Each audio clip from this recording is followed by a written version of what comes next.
साम कृष्ण और उनकी दूसरी पत्नी जाम्बवंती के ज्येष्ठ पुत्र थे, जिसका विवाह दुर्योधन की पुत्री लक्ष्मणा से हुआ था।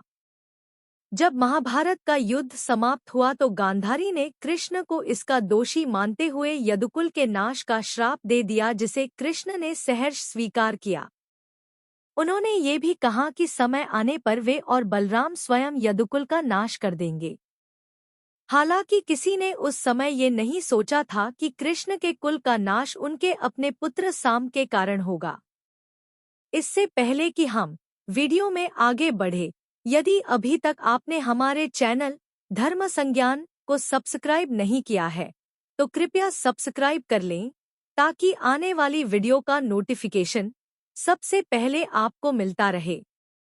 इसके साथ ही आप लोग हमारे दूसरे चैनल रसोई विथ बेबी को भी सब्सक्राइब कर लें, जिसमें आपको स्वादिष्ट पकवानों की रेसिपी मिलेगी।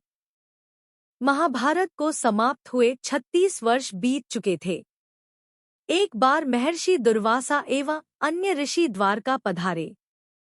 ऋषियों का इतना बड़ा झुंड देखकर साम और उनके मित्रों ने उनसे ठिठोली करने की सोची।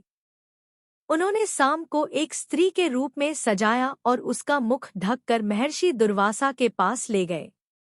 उन्होंने महर्षि को प्रणाम कर उनसे कहा, हे महर्षि, हमारी ये सखी गर्भवती है।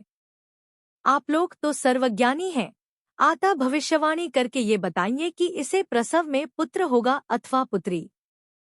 इस प्रकार के परिहास से सभी ऋषि बड़े दुखी हुए, किंतु इसे बालकों का बचपना समझकर उन्होंने कुछ नहीं कहा। किंतु महर्षि दुर्वासा अपने क्रोध पर नियंत्रण न रख पाए।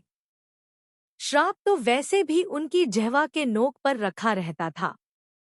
उन्होंने क्रोधित होते हुए कहा कि रे मूर्ख, तू हमसे ठिठोली करता है। जा, तेरी इस सखी के गर्भ से एक मूसल का प्रसव होगा और उसी मूसल से समस्त यदुकुल का नाश हो जाएगा। महर्षि दुर्वासा का ये श्राप सुनकर सभी लोग भय के मारे वहां से भाग निकले। अभी वे थोड़ी ही दूर गए थे कि साम को प्रसव पीड़ा शुरू हो गई और उसने वही मार्ग में एक विशाल मूसल को उत्पन्न किया। सभी अत्यंत भयभीत हो उस मूसल को लेकर श्री कृष्ण के पास पहुंचे और उन्हें सारी घटनाएं सच-सच बता दी। जब कृष्ण और बलराम से ऐसा सुना तो अत्यंत दुखी हुए। कृष्ण समझ गए कि यदुकुल के नाश और उनके और बलराम के निर्वाण का समय आ पहुंचा है।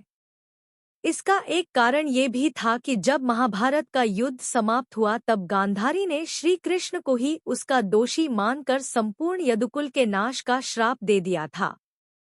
श्री कृष्ण इसे भूले नहीं थे।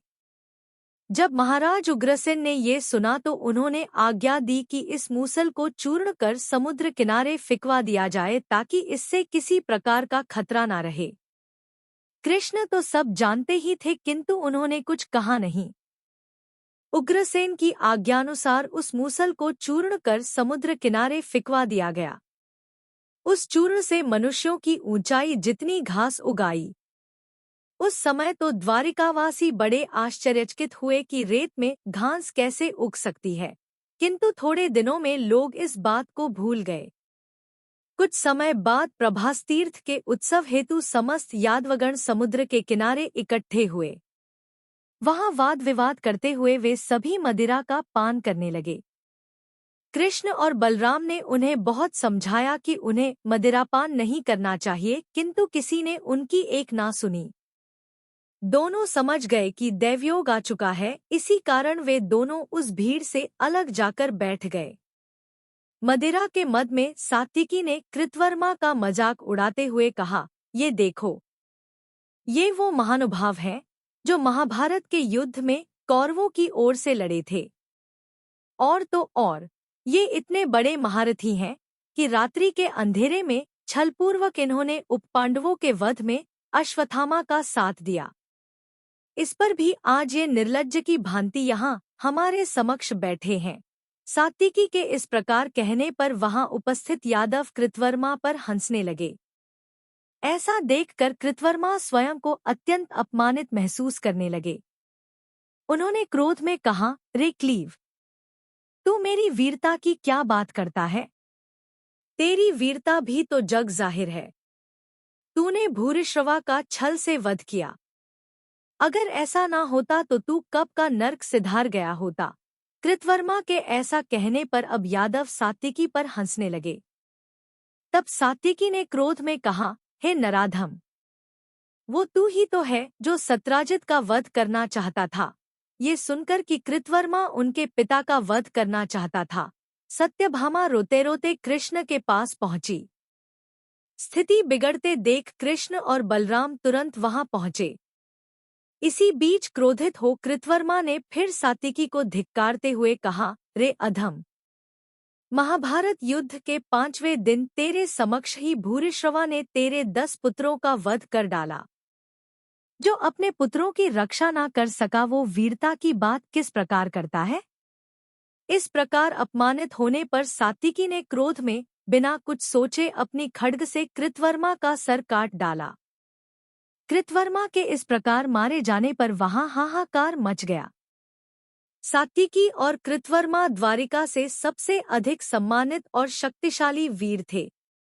उनमें से एक की इस प्रकार हत्या होती देखकर अविलंब ही वहां के सभी यादव वीर कृतवर्मा और सात्विकी इन दो गुटों में बंट गए।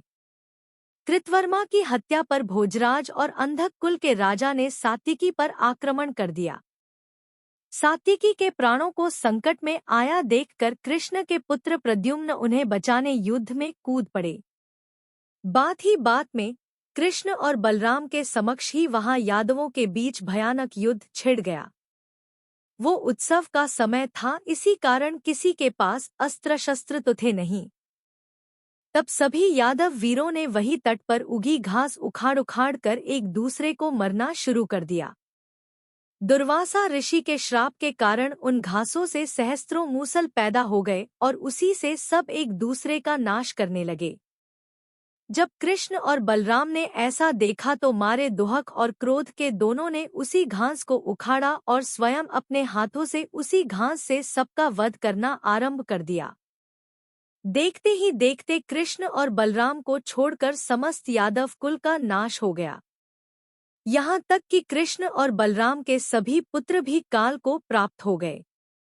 इसके बाद दुखी बलराम ने वहीं स्वयं जल समाधि ले ली और कृष्ण अकेले वन में जाकर एक वृक्ष के नीचे लेट गए। वहां जरा नामक व्याध ने अज्ञानता में उनके चरणों को मृग की कस्तूरी समझकर उस पर अपने बाण से प्रहार कर दिया। उस बाण से तो श्री कृष्ण को क्या होता, किंतु तब तक उनके अवतार का समय समाप्त हो गया था। इसी कारण उसी को कर्ता मानकर उन्होंने वहीं अपने प्राण त्याग दिए। इस प्रकार साम के एक परिहास ने पूरे यदुवंश का नाश करवा दिया। यदि आपको यह वीडियो पसंद आई हो तो कृपया कमेंट करें, लाइक करें और साथ ही वीडियो को आगे शेयर भी करें। इसके साथ ही आप लोग हमारे दूसरे चैनल रसोई विथ बेबी को भी सब्सक्राइब कर लें, जिसमें आपको स्वादिष्ट पकवानों की रेसिपी मिलेगी।